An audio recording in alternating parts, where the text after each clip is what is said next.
The religion of the future will be a cosmic religion. It should transcend personal God and avoid dogma and theology. Can you feel it? A sort of anticipation growing stronger and stronger? Another way of putting it is time is speeding up. I've heard that discussion for a while now. I know most people have felt it at some point, maybe while watching the news or perhaps something in their own lives. Something big is about to happen. You can see signs of it all over the world. Revolutions rapidly spreading across the Middle East, protests occurring in America and Europe. Earthquakes are devastating the world, like in Japan, Myanmar, and Greece. The global economy is failing so hard that it looks like we're looking forward into a global recession, the likes of which makes the 30s look like a cakewalk. Not to mention that if global warming doesn't put our planet into an ice age, we're gonna kill ourselves from overpopulation for sure.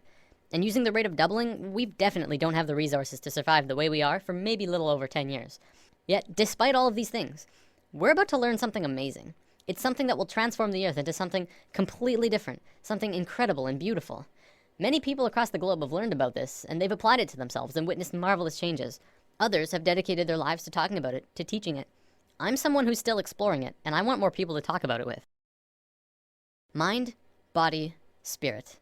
This is the sacred trinity that allows us life on earth. Without even one of these three, we could not function properly.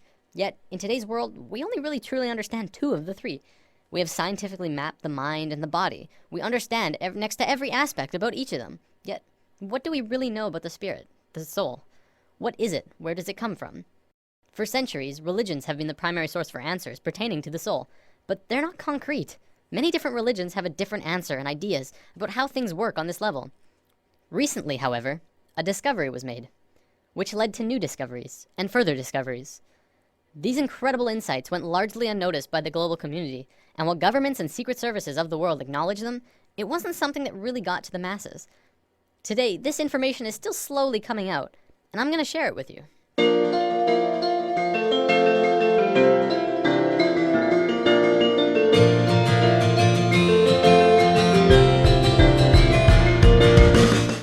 In the world of science, what do we really know about thoughts? We know we can measure them. By hooking up scanners, you can measure the frequency that are emitted when you think them. They're measurable, yet there isn't anywhere specific in the brain that holds them. Is it possible that you create your thoughts outside your mind? Maybe not. But is it possible that you create your thoughts into the external world from your mind? This is what we're going to talk about today. Have you ever had a moment where you knew exactly what someone else was going to say about 2 or 3 seconds before they even started talking? Do you have a shared connection between a loved one or a pet where you can always tell exactly how the other is feeling or what they're thinking of, even if they're not really around? Have you ever met someone that you really got bad vibes from and your intuition turned out right? We've all had experiences like these at least a few times, some many more than others. There are even a few people who can kind of tap into this experience quite easily. I believe one of the terms for it is psychic. Let's say for the sake of discussion that when you think of something, anything, it appears right in front of you. No, not physically, but let's say it appears in a different realm that's in and around all of us. We'll just assume for now that it's not something that we're consciously aware of, and it's something that we're going to discuss later on. For now, let's just call it the thought realm. When you're doing something, you start by thinking about it. Whether you're building a pool in your backyard or making a sandwich, you have to have thought of it first. Even the subconscious thoughts for things like walking and breathing. This shouldn't be anything new to us. We think of things before we do them, even if it's a split second before them. This is just how we function, and our physical actions match the thoughts that we've created. You might say that you move through your thoughts, turning non-physical ideas into physical actions. When an inventor gets an idea, this idea can quickly spread throughout all of his colleagues and friends. Ideas and thoughts are spreadable. Multiple people can hold on to the same idea at once, allowing them to grow and develop further. In this scenario, don't think of thoughts as separate, but as a whole that everyone is latching onto. Of course, because we can't physically see this realm of thoughts, we can't tell exactly what the original idea was, only the interpretation that they describe using functions like speech and body language, as well as our own intuition, which is how thoughts connect to each other. Because of this, we add a bit of our own creation to the mix, our own spice, while still working towards the same common goal. A social gathering is another good example of this at work too. People gathering together because they share the same ideas, thoughts, and emotions as the rest of the people there. An example could be a college course on architecture. People interested in architecture would attend the course because they share the same interest mentally. This shouldn't be anything mind-blowing. It's our day-to-day lives, just from a different perspective. Even if you're using something that someone else made, you're still creating this experience for yourself. You manifested that iPad or house or whatever into your experiences. So with thoughts connecting with other thoughts comes our first big realization. This new understanding of how intertwined we truly are, we are not only connected in the physical realm, but in a mental and spiritual way as well. Up until recently, humankind has always understood simply that they were connected only through their physical being. We assumed that the conscious experience, as well as all of the thinking, was totally 100% isolated from the rest of everyone else. The fact is, we're not. We are so connected with each other, it's almost impossible to believe. Think about almost every creature on Earth. What do we really know about the bond that connects them? Geese are able to travel long distances, switching who flies in front like clockwork. Many fish swim in large schools, and we know that they don't have a form of verbal communication. Our pets are able to communicate with each other without speaking. Yet, it's like they know what each other are feeling and connect in a very amazing personal way. Almost every observable creature on Earth has this connection with at least their own species, if not others. We as humans are the next step in life, but that doesn't mean we don't have this connection. What's to say we're not also connected to each other in this way? We've been out of touch with ourselves for an incredibly long time now, and we are growing increasingly disharmonic. Now, thoughts being created are just the tip of the iceberg. The real interesting part comes when you look at emotions. Emotions are much more powerful than thoughts. Emotions pull on you, they control your actions, they guide you throughout your life. It's not your thoughts that control where you sit in a class or on a bus, but it's if you like that girl or you think that guy smells. When a couple is together, it's their emotions that keep them tethered. Same with if they're fighting, it's their emotions that break them apart. You watch TV shows that you enjoy. You hang out with friends because you have emotional bonds with them. Now, this applies on a smaller scale too. Do you ever have a morning where you wake up grumpy and stub your toe and think, oh, this is just gonna be one of those days, and find that the entire day afterwards just goes terrible and just everything goes wrong? What about the days when you wake up excited and happy and ready to go?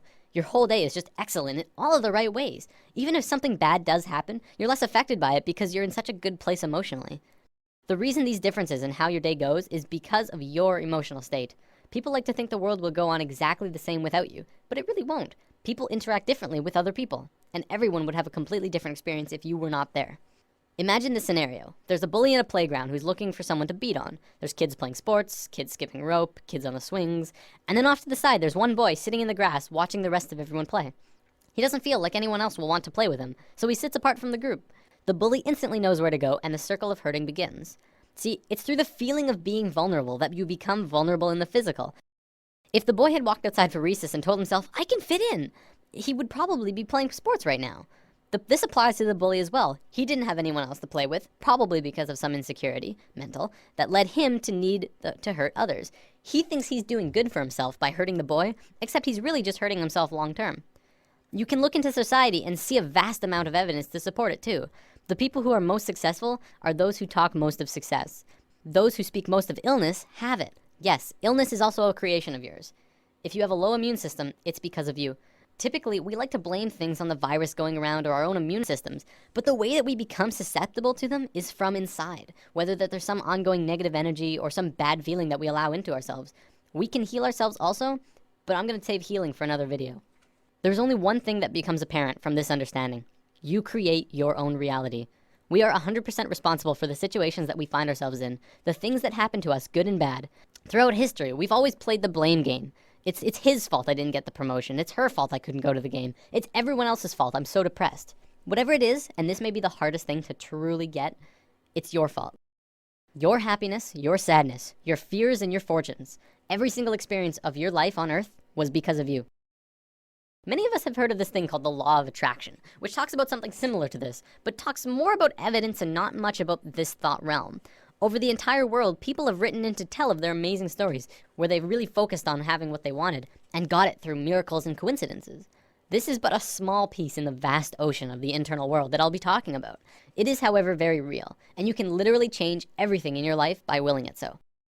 I know this from personal experience, and it's not hard to find others who have too.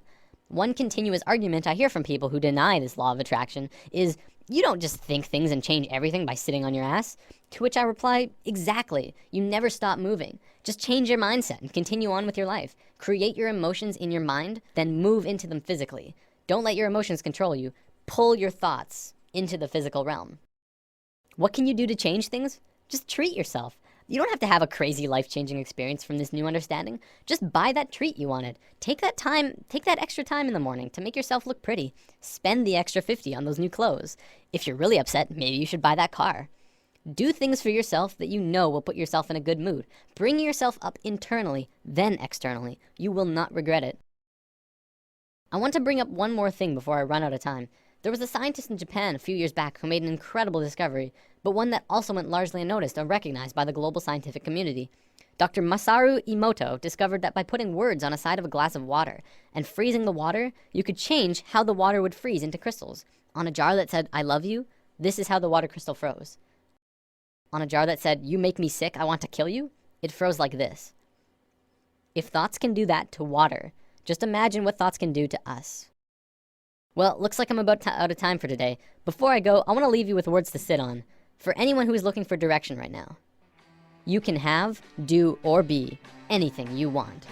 Namaste. Thanks for listening. There's nothing you can do that can't be done. Nothing you can sing that can't be sung. Nothing you can say, but you can learn how to play the game. It's easy.